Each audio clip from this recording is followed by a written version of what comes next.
Welcome back, guys. Today we're gonna talk about the location of gastrointestinal secretory cells as a complete of site of hormone secretion. As we said before, we started with the gastrin secreted with the G cell in the antrum of the stomach here, and D cell for somatostatin in the antrum also, and nearly to the gastric outlet. We have also parietal cell which secreting acetylcholine and intrinsic factor which help in absorption of vitamin B12.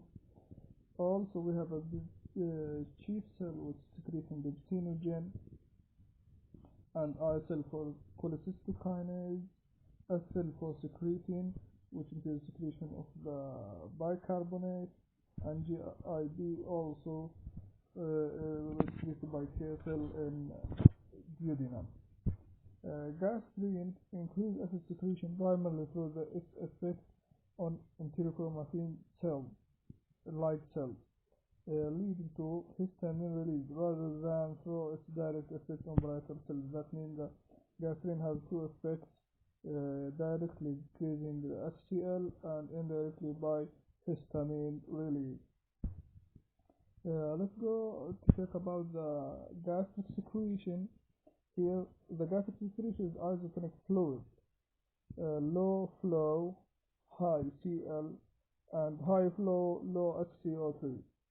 That means when the flow becomes higher, the secretion is more alkaline. The main function of pancreatic secretion, the alkalization of the gastric secretion to maintain a good media for working the next enzyme. The next enzyme is amylase, lipase, protease, and trypsinogen. So the amylase, alpha amylase for starch digestion, polycarbohydrates, secreted in active form. Amylase also found in the buccal cavity in the mouth. Lipase also for fat digestion. Protease, as its name for protein digestion, include trypsin, chymotrypsin, elastase, and carboxypeptidase. Secreted as a proenzyme, also called zymogen. So we have a protease enzyme that digests the protein, including trypsin, which activated by trypsinogen. Okay, trypsinogen converted to active enzyme trypsin to activation the other proenzyme, including cleavage of additional trypsinogen molecule into active trypsin. Positive feedback loop. Activation of trypsinogen to trypsin activate the other enzyme which is protein digestion enzyme protease, activating the trypsin, elastase, carboxypeptidase, and chymotrypsin. Converted to trypsin by enterokinase, enteropeptidase, a brush border enzyme on the duodenum and duodenal mucosa. Let's talk about the carbohydrate absorption. Carbohydrate absorption here in this photo, mainly carbohydrate absorption, glucose and galactose and fructose. Glucose and galactose are taken up by sodium glucose transporter 1, SGLT1.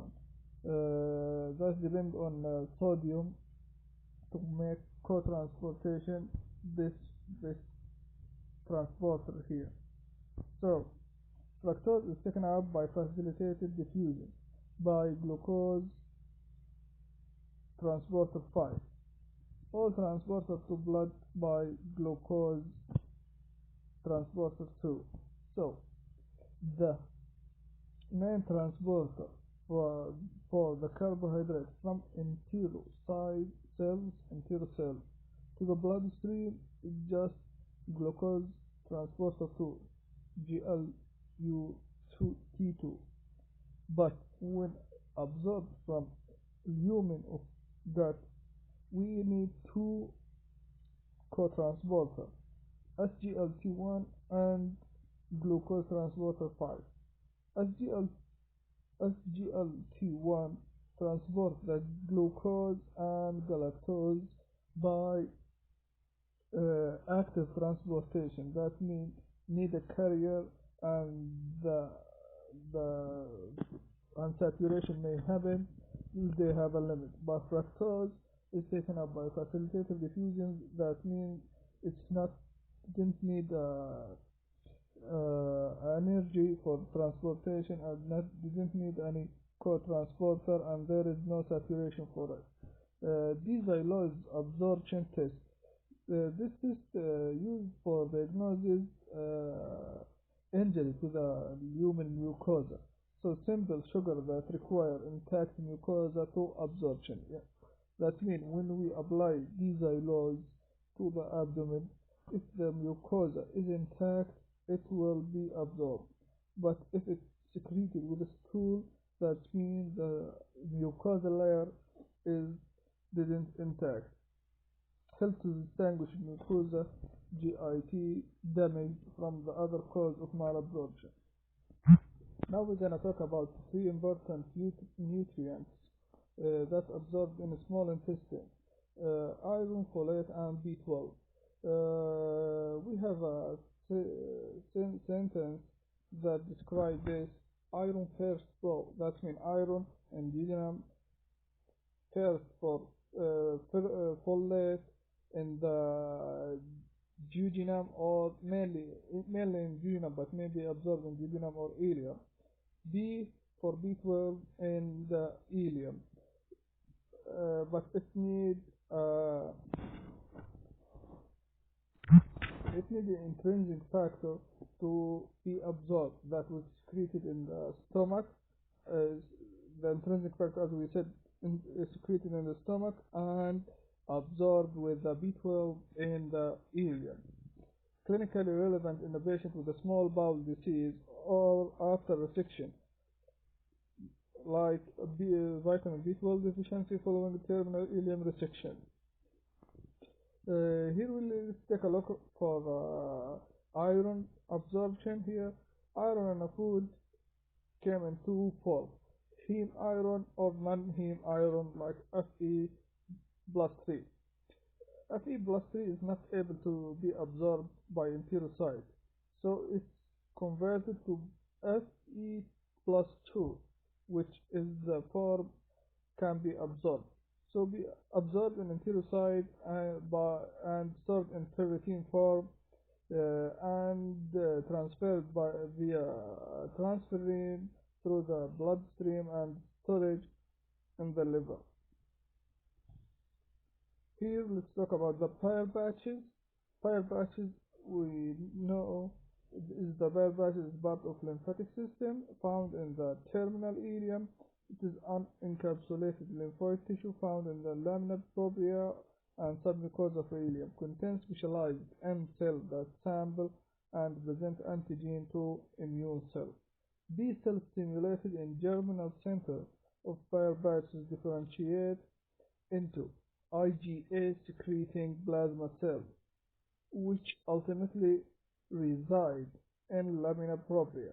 IgA receives protective secretory components and is then transported across the epithelium to the gut to deal with intralaminar antigen.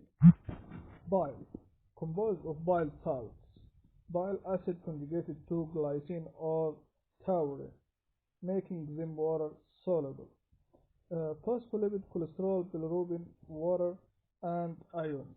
Cholesterol and 7-alpha hydroxylase catalase, rate limiting step for bile acid synthesis. This rate limiting enzyme, 7-alpha hydroxylase catalase. The function of the bile: digest and absorb of lipid and fat soluble vitamins. Cholesterol exertion. Cholesterol excretion. Body is first or primary means of eliminating cholesterol. Antimicrobial activity via membrane disruption. So we have three functions of bile: digestive lipid, cholesterol excretion, and antimicrobial activity via membrane disruption. Decreased absorption of enteric bile salt at the distal ileum, as in short bowel syndrome or Crohn's disease, prevent normal fat absorption. That means the stool will be bulky and the patient will complain that, well, my stool will not go easily through the toilet. Calcium, which normally bind to oxalate, bind fat instead, so freely oxalate is absorbed by the gut, increasing frequency of oxalate in kidney stone. So the bile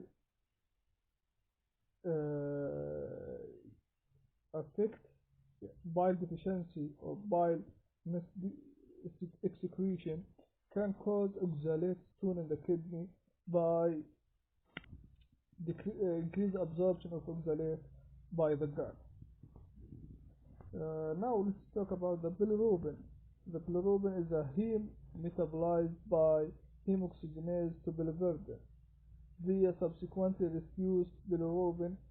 Unconjugated bilirubin is removed from the blood by liver, conjugated with glucuronate and excreted in the bile.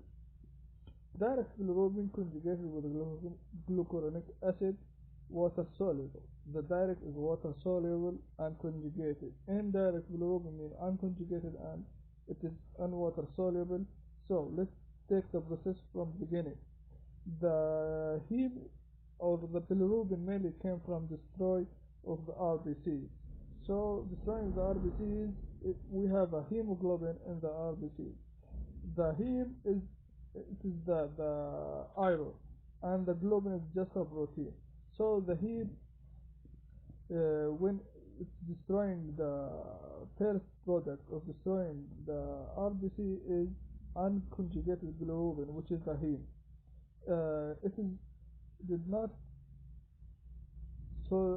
is insoluble in the water, so it needs a protein to transfer it to the liver.